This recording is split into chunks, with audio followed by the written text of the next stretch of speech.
సత్యభామకి చాలా అహంకారం ఉండేది. నా అంత అందగత్తె లేదు ప్రపంచంలో అని. ఒకసారి కృష్ణ భగవానుడు అనుకున్నారు, సత్యభామ యొక్క అందమునందు ఆవిడకున్నటువంటి అతిశయమును పోగొట్టాలి అని. అందుకని కృష్ణ భగవానుడు చతురుడు కనుక ఆయన హనుమతి కబురు చేశారు. గరుడు వెళ్ళి చెప్పారు, కృష్ణుడు నిన్ను దర్శనానికి రమ్మంటున్నారు. కృష్ణుడితో మాకేం పని, మేము రామదర్శనం అయితేనే చేస్తామన్నారు. కృష్ణుడు రాముడే పిలుస్తున్నాడని మళ్ళీ కబురు చేశారు. ఇందులో అంతర్భాగంగా గరుడ గర్వభంగం కూడా చేశారు. ఆయన చేస్తే గరుడు అనుకున్నాడు, నా అంత వేగంగా హనుమ ఎక్కడెడతారు, పాపం చాలా వృద్ధుడు ఆయన, అందుకని మీరంత వేగంగా వెళ్ళలేరేమో, నా మూపున కూర్చోండి, మా స్వామి దర్శనానికి తీసుకెడతానన్నారు.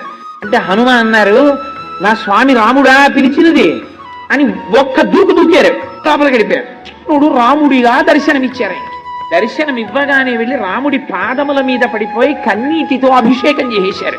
చేసేసి పక్కకి చూశారు, మా అమ్మ సీతమ్మ పాదాలేవని. ఇలా పైకి చూశారు, సత్యభామాదేవి నిలబడింది. స్వామి ఇదేమిటి మీ పక్కన, మా అమ్మ కదా ఉండాలి, దాసి ఉన్నదేమి అని అడిగారు. అడిగితే సత్యభామ ఆశ్చర్యపోయింది. ఆశ్చర్యపోతే కృష్ణ భగవానుడు అన్నాడు, ఈమె దాసి కాదు, ఈ అవతారమునందు నా పత్ని సత్యభామ, మీ అమ్మ సీతమ్మ రుక్మిణీ అంశతో ఉన్నది అన్నారు. అప్పుడు సత్యభామకు అర్థమైంది. అప్పుడు కృష్ణుడు అన్నారు, నువ్వు లోపలికి వచ్చేటప్పుడు హనుమా నిన్నెవరో అడ్డగించలేదా అన్నారు. అడ్డగించకే స్వామి, మీరు అలా అంటే గుర్తొచ్చింది, ఎవరో సుదర్శన చక్రంట, నువ్వెలా లోపలికి వెడతామన్నాడు, స్వామి మింగిశాను అడ్డొస్తోందని. ఉండండి, మీరు అలా అన్నారు కాబట్టి వదిలేస్తాను బయటికని గభాలను త్రేణుకు త్రేయించి పక్కన పారేశారు.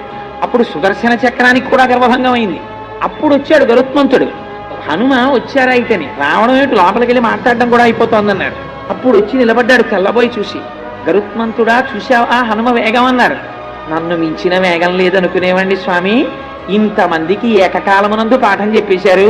గరుత్మంతుడికి గర్వభంగం అయిపోయింది, సుదర్శనుడికి గర్వభంగం అయిపోయింది, సత్యభామకి గర్వభంగం అయిపోయింది.